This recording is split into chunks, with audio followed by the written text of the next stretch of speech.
All right, ready to dive into some more Bhagavad Gita? Let's do it. Okay, so we're looking at chapter 12 this time, which is all about bhakti yoga. The yoga of devotion. Right, exactly.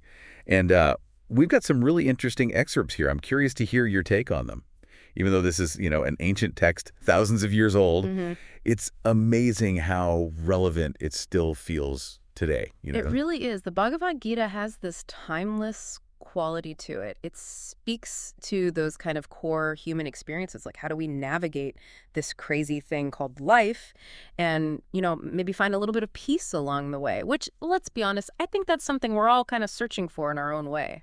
Absolutely. And, chapter 12 really gets into that right away. We've got Arjuna, our main man, facing a dilemma. And it's actually something I think a lot of people can relate to. He's basically asking Krishna, okay, what's the best way for me to connect with the divine? Should I be focusing on a deity, something I can visualize, or something more abstract, like the formless absolute? Right. Like, do you go for the tangible or the abstract, the personal God, or this kind of unmanifest reality that's beyond form? It's a question that has resonated throughout spiritual traditions for, well, since the dawn of time, really. Right. It's a tough one. And what's so interesting is that the Gita doesn't give us like a one-size-fits-all answer. It acknowledges both paths as valid. Both devotion to a personal God, like focusing on a deity, a meditation on this formless absolute, they can both lead to that same ultimate goal. Exactly. And that goal being, enlightenment, liberation, realizing the divine, however you want to phrase it. Yeah, exactly. And that's what I love about the Gita. It's nuanced, right? Yeah. And here's where it gets even more interesting, because it doesn't shy away from the challenges of the spiritual path either. It straight up acknowledges that meditating on the formless absolute, this unmanifest, can be incredibly difficult, especially for those of us who are, well, still kind of bound to this whole material world thing. It is. It is. It's like the text is saying, hey, if you're still enjoying that morning cup of coffee, dealing with your inbox and your to-do list, trying to wrap your head around the unmanifest is going to be a serious uphill battle. Yeah. It's like if you're still worried about paying your bills, maybe hold off on the whole renouncing all worldly possessions thing for now. Exactly. Because the Gita actually uses the word arduous to describe this path. Wow, arduous. Yeah, and for good reason. Because it demands immense self-control, like complete renunciation of all attachments to this world. And a mind that's like disciplined to an almost superhuman degree. We're talking, meditating in a cave for years on end, completely detached from all sensory experience. Not exactly a walk in the park. Yeah, not exactly everyone's cup of tea. So what's the alternative for those of us who, let's just say, haven't quite reached that level of... spiritual athleticism. Exactly. Well, that's where bhakti yoga really shines, you see. The Gita seems to suggest that for a lot of us, worshiping a personal God, a deity with form, it's just more accessible, it's more relatable. It's like having a focal point for your devotion, your love, your longing, something to really focus on.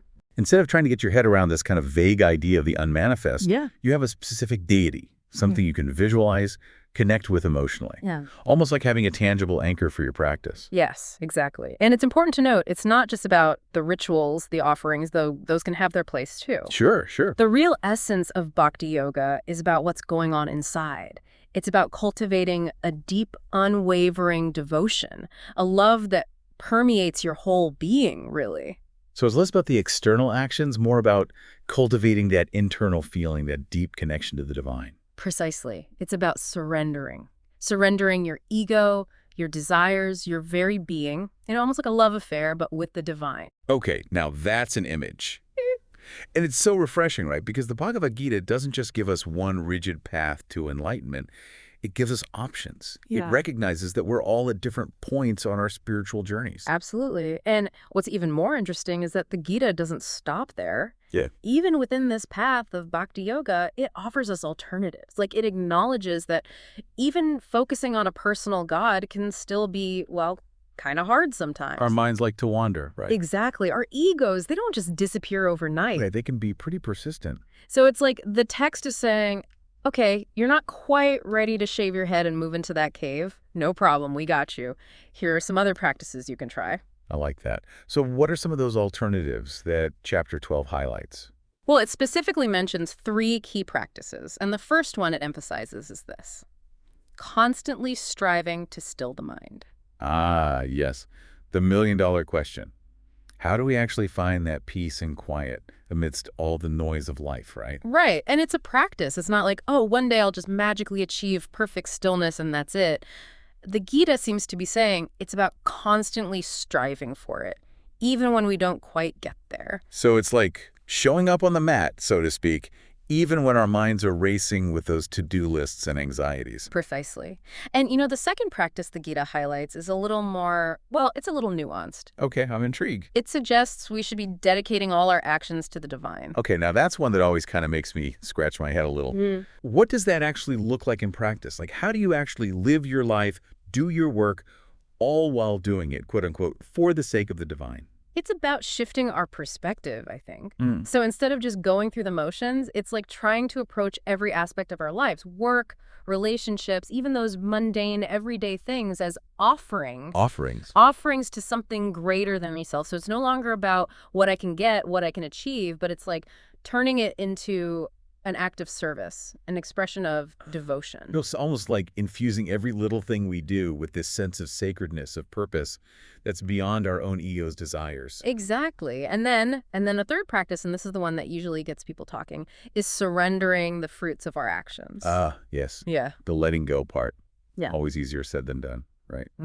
It can be, but it's a big one in Bhakti Yoga. Like you're putting in the effort, the dedication, aiming for excellence in everything you do, but without being attached to the outcome, whether it's success or failure. So doing your best, but not getting caught up in that need to control the results? Exactly. That's a powerful concept. It is.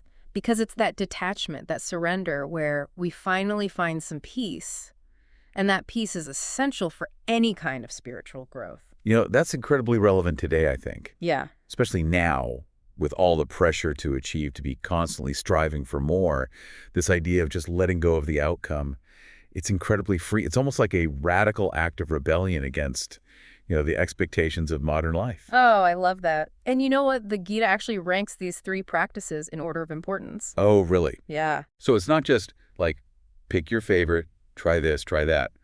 There's an actual hierarchy here. There is, and it might surprise you. It does. The Gita says that surrendering the fruits of your actions, that's the most important. Then comes meditation, that stilling of the mind. Then cultivating knowledge and understanding. Right. And then lastly, just kind of going through the motions of rituals without really getting what they're all about. Wow. Okay.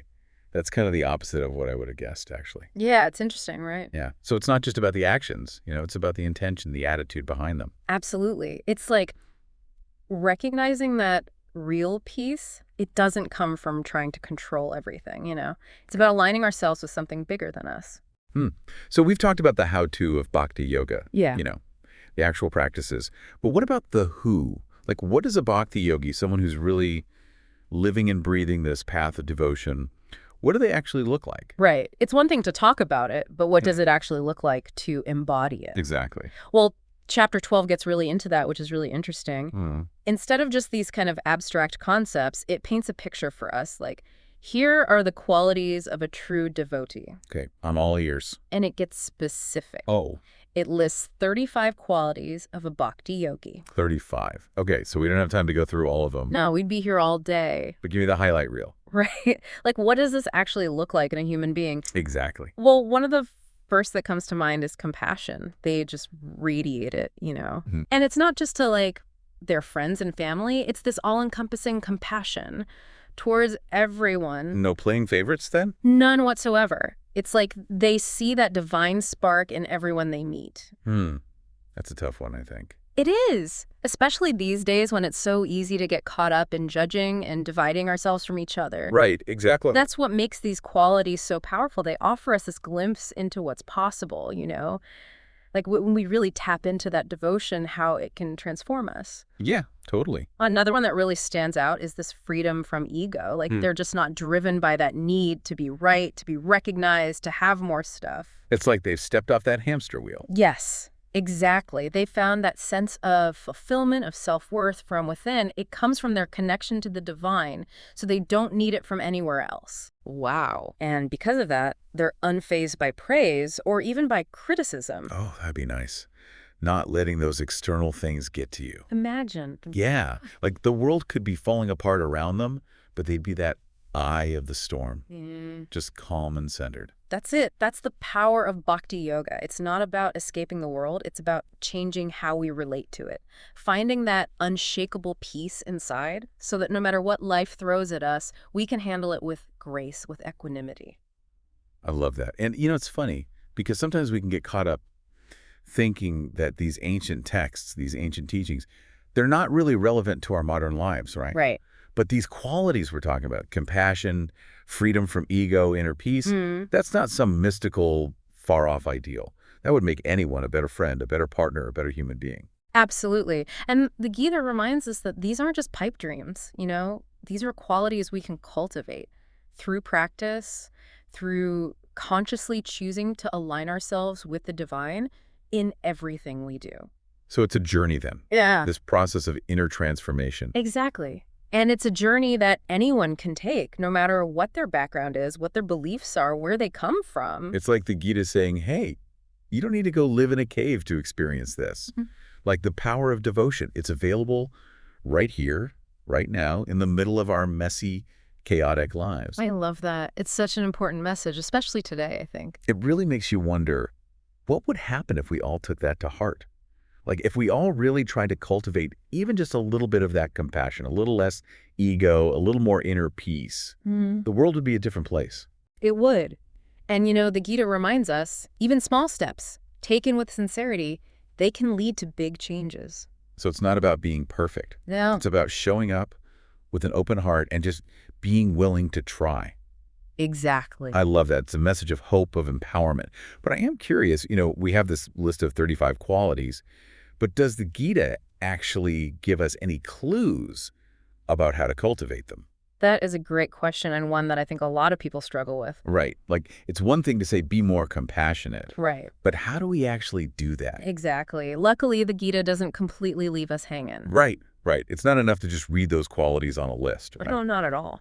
So the Gita must offer some guidance. Like, how do we actually make those qualities a part of who we are? It does, and it actually comes back to those practices we were talking about before.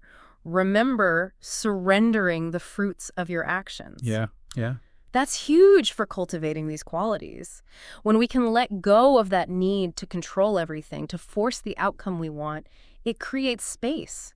Space for things like compassion, humility, contentment to really flourish. That makes sense. Yeah. Because if I'm constantly caught up in needing to prove myself, needing that external validation, always chasing the next thing, Right. it's going to be tough to really embody that inner peace the Gita's talking about. Exactly. And what's cool is the Gita reminds us that we don't have to make these huge sweeping changes overnight. Oh, good. It's those small, consistent efforts to align ourselves that make all the difference. Small, consistent efforts. Okay, I like that.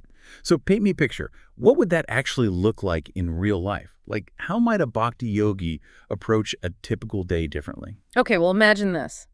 You're stuck in rush hour traffic. Right, the bane of my existence. Right. Most of us, what do? We get tense, frustrated, maybe even a little angry at that person who just cut us off. Oh yeah, a little road rage. Right. But a bhakti yogi, they might use that time for a little patience practice, offering up that inconvenience as a form of devotion even. Wow. Instead of letting the situation get to them, it's like they're choosing to see it as an opportunity to grow. Exactly. Or think about the workplace. A bhakti yogi, they might not just go through the motions at their job, they'd approach their work as a form of service, Oh, interesting. using their unique talents and skills to contribute something good to the world. So it's about bringing that same spirit, that same devotion to everything they do, from the big presentation to just washing the dishes. Yes, exactly. It's about that inner shift. Recognizing that even in those everyday moments, there's an opportunity to connect with something sacred. Man, that's beautiful. Yeah. It makes me think that maybe these qualities aren't so impossible after all, It's about the small choices, choosing to align ourselves with something bigger. That's it. That's the heart of bhakti yoga. And here's the amazing thing. The more we practice that, the more it just becomes who we are. It's not about putting on a show or pretending to be someone we're not. Right. It's about uncovering that goodness that's already there, that potential for something truly divine, which is already inside of each of us. Wow. We started this whole deep dive with that question, right? What's the best way to connect with the divine? And what's so cool is what we've learned is that this path, the path of devotion, it's not about some grand gesture, some mystical experience out there. No. It's about showing up in the messiness of our lives with an open heart, being willing to see that spark of divinity in ourselves and in everyone we meet. Beautifully said. And that's what's so timeless about the Gita. It meets us right where we are. And it gives us the tools to live a more meaningful, more fulfilling life. It really does make you think, what would the world look like if we all tried to live that way? Just a little bit more compassion, a little less ego, a little more peace. Something to think about as we go about our day, wouldn't you say?